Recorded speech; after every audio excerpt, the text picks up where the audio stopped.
actually not on vacation. Not yet. Not yet. We're going to Kelowna Comic Con.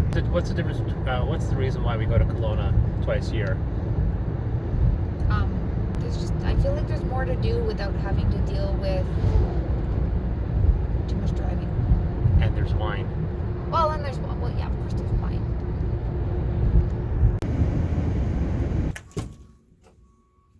So what are your thoughts? I can see Viticulture is...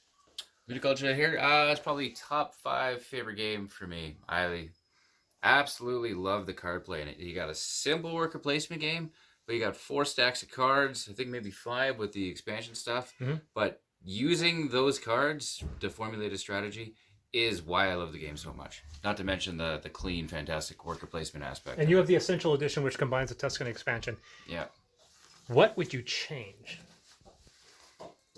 Nothing. Thanks, man. This is Jason. Much more handsome half.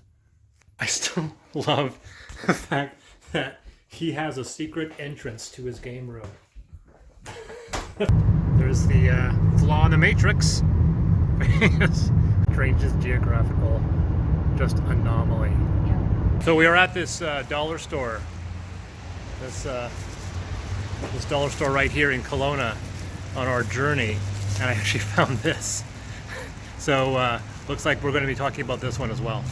I'm doing a review for Viticulture because we're hitting all the wineries. Yep. What are your thoughts on Viticulture? This is, by the way, wait, some game. Look at that. Free play. Believe it or not, I haven't actually had the chance to play Viticulture yet. We're at Rollingdale. Where are you from? We're from Prince George.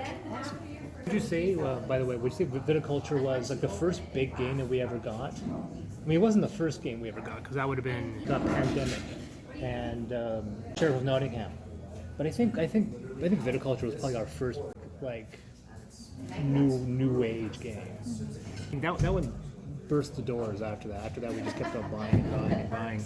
The two things we're into heavily: wine and board games. And there's a board game called Viticulture, which deals with wine. Oh, okay. Yeah. I'm sorry, you I can do this. I can crouch. By the way, always bring water because you always hydrate yourself. And cleanse the palate. Yeah, cleanse the palate, but Well, that's how you go to 16 wineries in a day. You constantly hydrate. I'm afraid people might get upset if they're seeing me drink on camera, but. Mount Boucherie? That's Beaumont, that's Volcanic Hills, and that's Mount Boucherie. My fiance collects these beads. Oh, shush. Hey, it was my idea. Yeah, it was your idea, so I blame you for getting me into it. So Viticulture began with the core box, and then they followed it up with their expansion called Tuscany, which kind of confirmed where the game was being set. It was set in the Tuscany region. Now, Viticulture actually means the harvesting of grapes, and not the making of wine, technically. In fact, it was only mentioned once in the new manual that it's actually set in Tuscany. Otherwise, it's a relatively generic location. I need to preface that I love Viticulture. I just love it. It's one of my all-time favorite games. Probably one of the best that Stonemaier has ever produced. But that doesn't mean it's without potential improvement or potential flaws. I would say, I think Scythe is only marginally better, potentially. But Viticulture will always kind of be personal to me because of its subject matter. I mean, it's about wine, and I drink a lot of wine. But I am going to go into a few issues I have with the game, both dealing with mechanics and thematics. And I think it's important that I do so because if you love a thing, you have to be able to criticize a thing.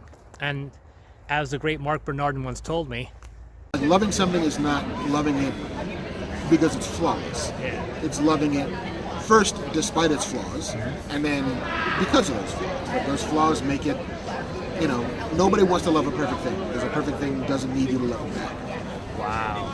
So yeah, I love Viticulture, but Viticulture is not a perfect thing. This is Mission Hill. I'm not saying that the BC wine scene is superior to Tuscany. I mean, on pure thematics, I was always curious why they picked Tuscany of all locations. I mean, yeah, they've been growing wine there for like 3,000 years, which is, pretty good. I've been to Tuscany. They make the best olive oil there. My best guess puts the number of wineries in Tuscany to about, I'd say just about 100. About 100 wineries or so in the Tuscany region, which is, you know, not bad. And that includes wineries you can visit as a brand. Ooh, this is nice.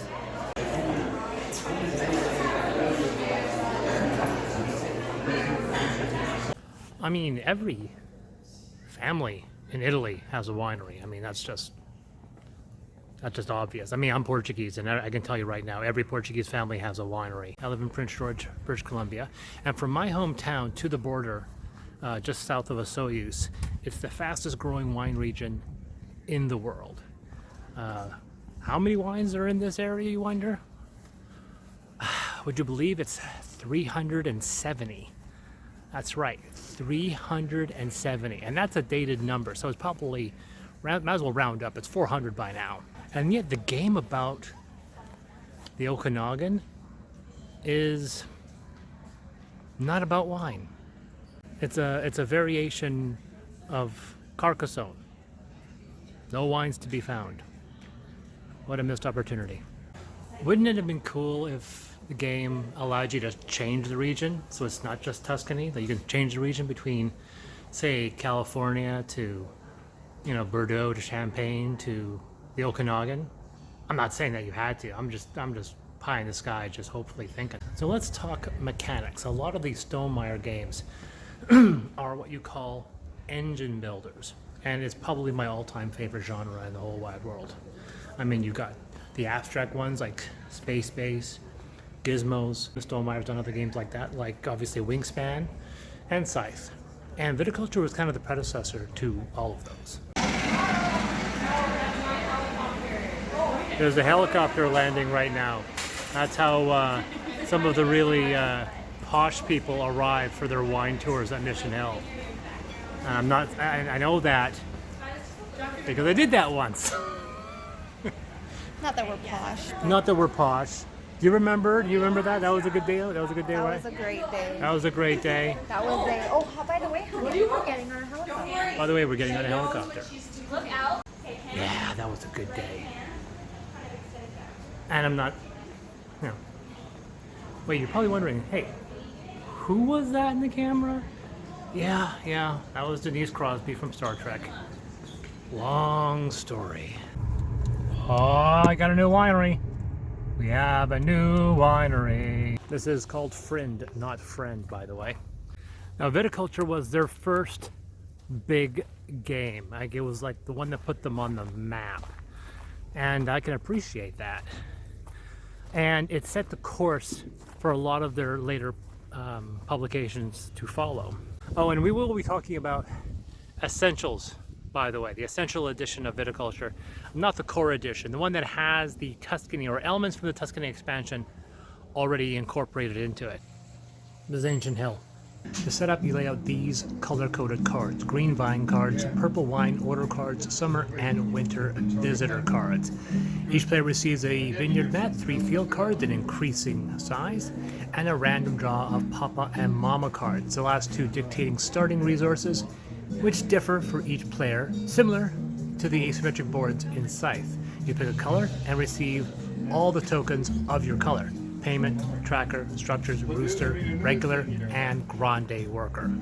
Give you an idea how close these wineries are to each other. That's O'Rourke, and that's Intrigue. It's neat that everyone's starting resources are different, but I keep the Mama and Papa cards on hand, like in my play area. They offer personality to your play area, but they do nothing else, and that's disappointing. I love the fact that in Scythe, every faction is completely different, and they play completely different, and they act different. But these starting resource cards, you know, they change their starting resources, but that's it. And I'd love it if these actually offered in-game mechanical changes, something to make your winery completely unique. And that one was the social mode or the rose social? Oh, the Merlot. I do have occasionally I will like a Merlot. So place all your starting resources and structures aside, place your point tracker on 0, and give the starting player the grapes. We're back on the road. Well, now we're going to Viticulture. We've left Kelowna. The other suggestion is to take bread. Bread is a fantastic way to kind of absorb some of the alcohol. At least that's been my belief. I don't know if it's actually true. So water and bread are always really good combinations. Look at the grapes. Look at the grapes. Forecast, 100% chance of wine. Oh, I love small boutique wineries. So this is the 2016 Merlot. Let me just get it to come out. There's nothing wrong with Merlot. Viticulture is a worker placement game with a game round encompassing 5 phases over 1 in-game year. In spring, the grapes player, places his or her rooster somewhere along the wake-up chart, followed by other players clockwise. Now, this arrangement denotes actual play order throughout the rest of the turn, but those that select to go later will receive additional bonuses, including more money, straight victory points, or even an additional worker. Now, once everyone has placed their rooster, play order begins with the summer phase, which brings us to these meeples. Each location has a limit on the number of workers that can go there. A classic mechanic, except for the grande worker, you know, the big worker, which ignores space limitations. In a 2-player game, locations are limited to 1. In larger games, this secondary area unlocks, allowing for an additional reward. This seems new. Like, very new. This winery is called Squeezed. Now, you can build a structure if you have the money. You can draw a vine card. You can plant a vine on a field it can fit into, and you can sell a field. Or you can give a tour to gain money. Now, structures improve the capability of these placements. Now, one observation I found from numerous plays is that I rarely ever plant all my grapes across all my fields. I usually only plant them in maybe 1 or 2. You get these field cards specifically so that you can sell them, and you generally will sell at least 1, which is a great strategy to do early on because it gives you a lot of needed resources so you can buy more structures later in the game. And I end up doing that nearly every time. So it's actually, because of the way the gameplay works, it's actually in your best interest to cram as many grapes into every field as possible, because later on when you go to harvest these grapes, you get to harvest 1 field. So it's in your best interest to basically cram as many grapes as possible. And of course, if you suffer from OCD like me, you'll end up constantly adjusting these cards so they fit perfectly on your tableau. Almost, almost, almost, don't touch it, almost, almost. Got it. Now, back off. Back off. I said back off. Start over. Now, these symbols on your grape cards don't actually mean much. They're just specific varietals, but basically it just comes down to red or white with numeric values. But the actual varietal names are a nice touch, and these are actual specific grape varietals that you will find in the Tuscany region. Well, at least most of them. Wait a second. No, if anybody orders Merlot, I'm leaving. I am not drinking any Merlot! Yes, like I said, there's actually not a problem with Merlot. Merlot is fine. Isn't it weird that one clip literally depressed the stock of Merlot?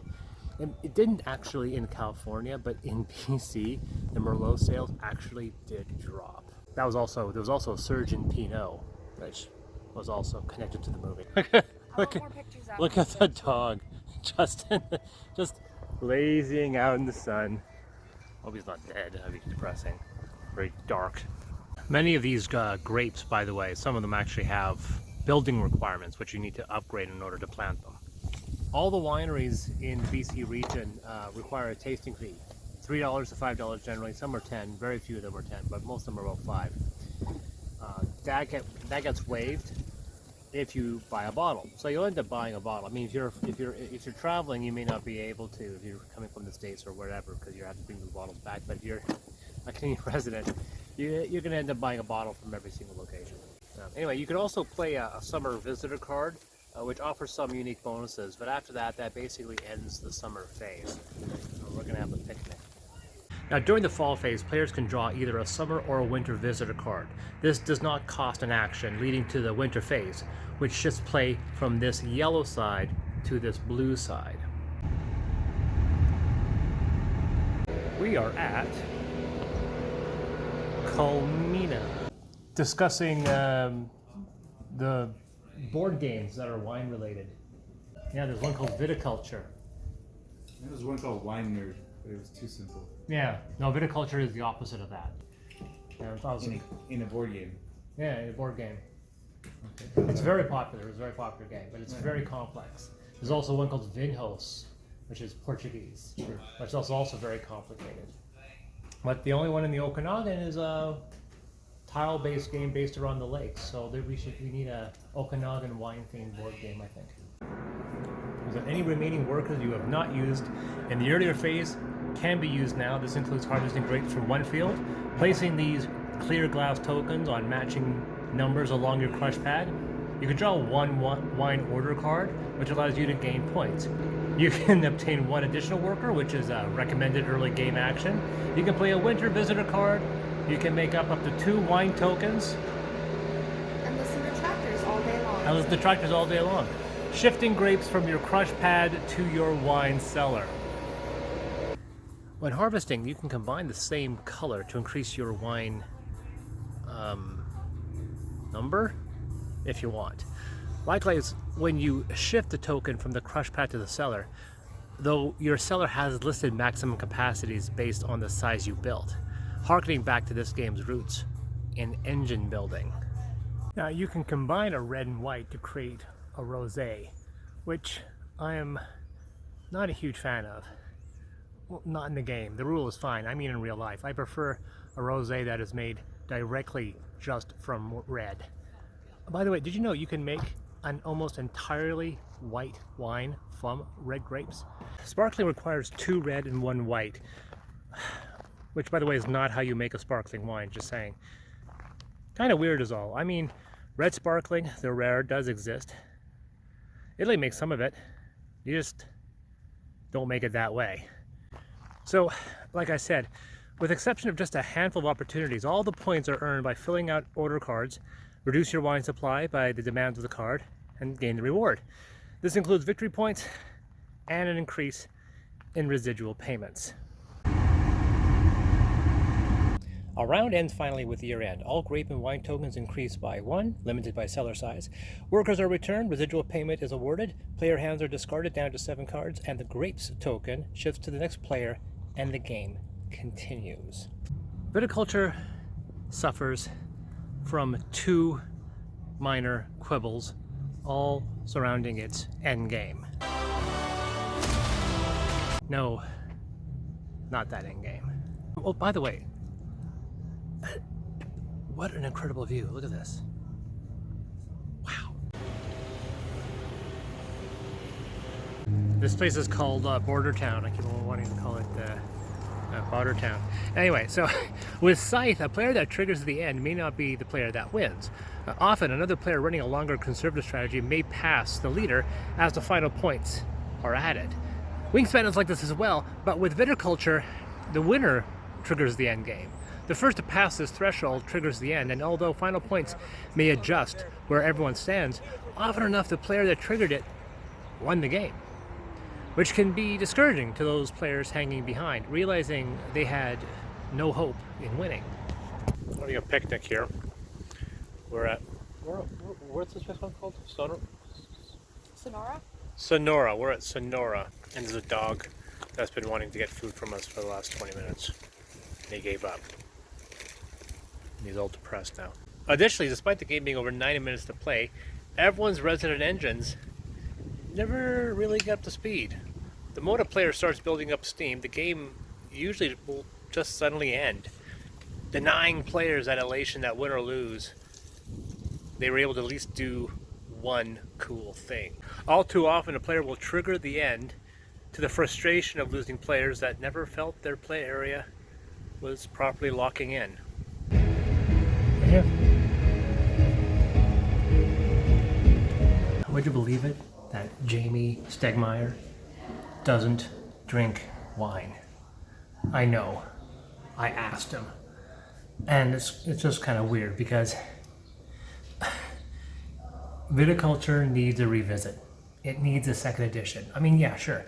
The robots, the birds, that's all cool, you know, with your tapestry, but I think Viticulture needs a revisit.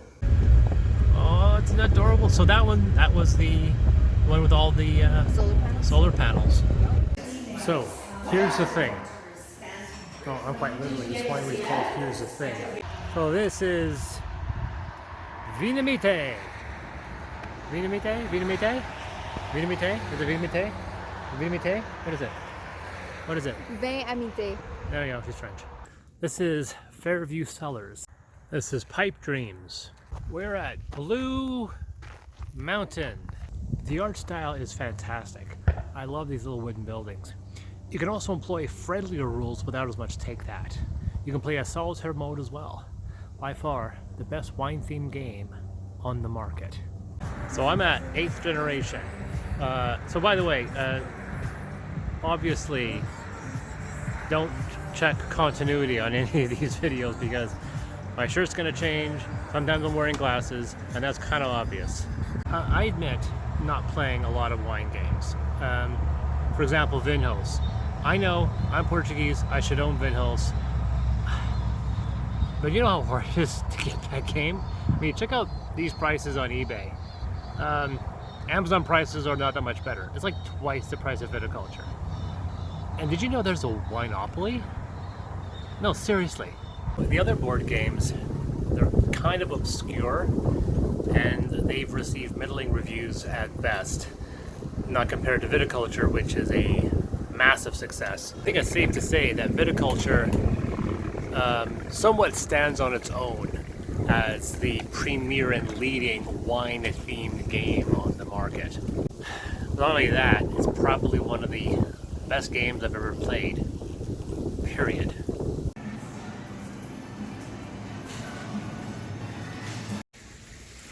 Which brings us to the expansions. This Rhine expansion, which gives you new summer and winter cards, I have to admit, I think we'll be playing with those from now on. I like the idea. It does make the game a bit longer. It gives you more functionality that focus on the business rather than just generating points. Some of the cards are a little confusing though, and that's going to be one issue. Some of the rules are a little wishy-washy, a little bit muddled, a little confusing. But in all, I think we would always be playing with this expansion from now on, just because we like a nice complex game, and the Rhine expansion does definitely make the game more complex. So I'm at a winery called Lunescence. Now, one thing I will state, I absolutely adore 99% of all the wineries in this region. They're fantastic. Even the wines I don't really care for. I love their presentation, I love the geography, I love the architecture. The one issue that I will state is the growing trend of, well, magic. It's called biodynamic, and biodynamic is a type of farming technique that employs energies, tidal energy, the energy of the moon, with places like Lunescence and another one called Summerhill Pyramid in the Okanagan. They are harvesting and planting their grapes based on lunar cycles and feeding off the energy. Summerhill Pyramid actually ages their grapes in a pyramid structure on site and claim that it improves the quality of their wine, thus of course justifying the increase in price. I can't state enough that as a skeptic, I love the wine culture when it comes to what they can try to bring out of grapes based off of flavor profile, the aging, location, and the soil. But I definitely have my personal criticism, a negative opinion on those wineries employing the biodynamic mentality. Look at this place, is adorable. Oh, look at that. The first thing I'd probably recommend is the drawing of cards. You can get really, really screwed over with the vine cards if you draw one and you're just getting reds and reds and reds and reds and reds. You're not getting any whites. And it can get really troubling, especially when you're drawing wine cards, and you're drawing wine cards that are always asking for whites or rosés or sparklings and so forth. And I have lost games, not many, a lot of games of Viticulture I end up winning, but a lot of the games I lose are because of the random draw. So my only really big homebrew would be to draw two and pick the best one. Now, oddly enough, there's an advanced rule with Essentials that when you're just drawing your starting cards, the mamas and the papas, you can draw two and pick your favorite. I would still employ that, but there's so little variety, really unique variety with those mama and papa cards. I've never needed to, but with the vine cards, the summer winter cards, and the order cards, absolutely, especially the vine and order cards, I would definitely have the rule where you draw two cards and pick your best, and then the other one goes into the discard pile. I think that's also really important. The other rule I would definitely suggest would be a less aggressive mode. Now they have a less aggressive mode that's less aggressive for a lot of players. In a two-player less aggressive, I would unlock that extra bonus space. So the first person who gets there gets the bonus, but doesn't lock out that location for the other person. So they can put a regular meeple down there without locking that location out. So that's my other suggestion for a less aggressive game. By the way, this is Thornhaven, but we're in it's on top of a place called Giant Head Mountain, which is in Summerland, and like that's nuts. Look how beautiful that is. Well, not that thing. That's a big giant fan. By the way, if someone were to ask me what my favorite varietal is, it would probably be Pinot Gris for white and Pinot Noir for red. And it's entirely opinionated. Anyone who says your favorite varietal is wrong is a jerk. Don't listen to them. Don't ever take their advice. Everyone's taste buds are different. And some people like certain tastes. Not only that, but it also depends on where you go. I've had some bad Pinots, I've had some good Pinots. Pinot Gris and Rieslings generally don't steer me wrong. I generally do like those regardless of where I go. Gewürztraminer and a few others, Viognier, it kind of depends on the winery. I've had some good Cave Sauves and some good Merlots. Malbec is kind of the one wine I kind of steer away from, and I'm also not as big a fan of the Bordeaux blend. Whenever someone say this is a Bordeaux blend or the Meritage blend, a Meritage style, I generally won't get too excited. But that is entirely an opinion. It is not a fact. We are at Estate Thurn, which I assume means that the winery is run by the evil creatures from the movie John Carter. So this place is called Four Shadows. I'm foreshadowing lunch. We're at the top end of the Naramata Bench. The Naramata Bench is what, 3 kilometers across? And there's about 40 wineries. This is Nicole. No, I mean the winery is called Nicole. Or Nicole. This is Nicole, my fiance. What did you think? Or what do you think of Viticulture? I think it's a fun game. It's nice that you can do different, not necessarily different roles, but different actions, I guess. And each one you do you do different things that are related to winemaking, which is really cool. I like that they encompass the whole idea of winemaking without having it over complex. It's a good game to introduce yourself before you get a more complex game. Which is what we did with us. Is there anything you would change? Probably the whole drawing 2 cards Like and that? picking one, Like especially that? with the grapes. Yeah. Because the random luck of picking those grapes is, you can end up with too many reds and you need a white and you could never get a white. Yeah. Same thing with the order cards, trying to get an order that works, but yeah. What's your score out of 10? Probably 9. Yeah. I think it's a fun game. Like I said, it's not too complex, but it still gives you enough options, and it's fun. So that's Nicole's opinion at the Nicole Winery in Nicole there. Winery. Oh, it's close. Nicole Winery in Naramata. By the way, if you ever want an object lesson of which wineries to avoid, which wineries to attend to, generally the rule is if they have a tasting fee more than $10, avoid them. This is where you want to go.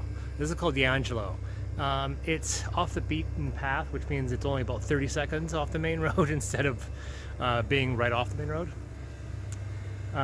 Sal, who's the winemaker, fantastic guy.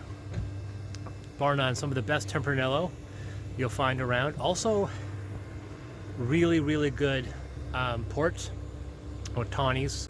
But anyway, this is a fantastic winery. One of my all-time favorites. It's the only winery that I will visit every single time. So I am at Single Tree in the Naramata bench. It's on Nicole's review. Mine's pretty similar, 8.5 out of 10. One of my favorite games I think I've ever played. Fun, lots of playthroughs. I won a lot. A couple suggestions for improvement, in my humble opinion, and a hope for a revised edition. Which brings us to Tuscany. No, not that Tuscany. This Tuscany. So what's going on? Well, after the original Viticulture, they released Tuscany, a legacy-style expansion offering 3 tiers of mechanical modules that added complexity within the game. These included special workers, arboriculture, and the fromage, which is always a better word than cheese. Whoever wins a game can select the expansion to be included next. So why didn't they include them all? Well, it is a lot of game and a huge jump in density from base Viticulture. Now, fast forward to the Essentials Viticulture, which included elements from Tuscany, including the Mama and Papas and some of the advanced visitors, leaving much of the rest of Tuscany behind until the release of the Essential Tuscany. Not gonna lie, Jamie's a solid businessman. Essential Tuscany brings over several features from the old Tuscany, ones not found in Essential Viticulture, including the advanced board, structures, and advanced meeples. The advanced board is two-sided, with or without orange structure cards. Players also receive these scythe-looking stars, which allow them to claim regions of wine country. The league-up chart is now much more complex, offering additional bonuses each season. There are now 4 complete seasons. The game proceeds normally, except you can now place stars in a region of Tuscany, gaining immediate rewards and potentially additional victory points based on if you control a region by the end of the game. Now, the spaces include more bonuses than the normal game, and there are more options to place workers, including trading any resource or reward for any other resource or reward, selling wine tokens, or placing or moving stars across the Tuscany region. In regard to the special workers in the old Tuscany, it offered over 60 additional meeples. Essential reduced this down to 14, but this was a production decision and the rules regarding them didn't change. Draw 2 special workers, assign a neutral meeple to distinguish them, and when you buy a worker, you can spend an extra coin to grab your special meeple. Instead, you're still limited to 6 meeples. Structures add this extension to your board. You draw cards like any other, and can spend money to place them in one of the 2 spaces you possess or in an empty field. Some offer additional points, action opportunities, or new rules. Alas, not all of Tuscany modules were ported over to Essential. Both arboriculture and fromage were left behind, and I so badly wanted aged cheese. Of course, you could get core Tuscany instead of Essential, assuming you can find it. I understand why the rules from Essential Tuscany were not included in Essential Viticulture. It does make the game a lot more complicated. It also makes the game several orders of magnitude better. The advanced board, the additional bonuses, it makes the game longer, allows more strategy. Players can't screw over one another as easily. It also fixes some of the design limitations regarding player choice. Many of the initial objections regarding Essential Viticulture are fixed with Tuscany, increasing its score to a 9.5. The only reason why it doesn't get a perfect 10 is that you need to buy the complete Viticulture to play it. So many people play Essential Viticulture unaware that a superior version exists when you buy another box. Now, unfortunately, this isn't actually the end of our trip. So, those people who are just here for the game review, you can turn off now. Those people who want a little bit more of a tour through this magnificent Okanagan wine country, well, I'll have a playthrough of our last game of Viticulture as we tour the rest of wine country.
So these are the wine bottles that we acquired on the trip while we were recording our review.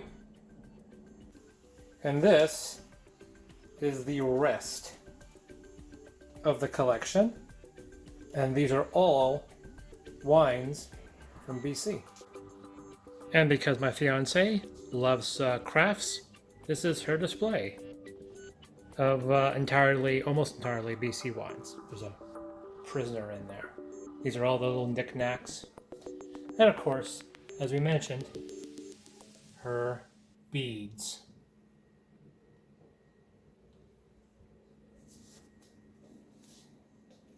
Don't worry, we still have more board games. By the way, I'm no longer in what is considered BC wine country. I'm north, in my hometown. Consider a future expansion, with luck.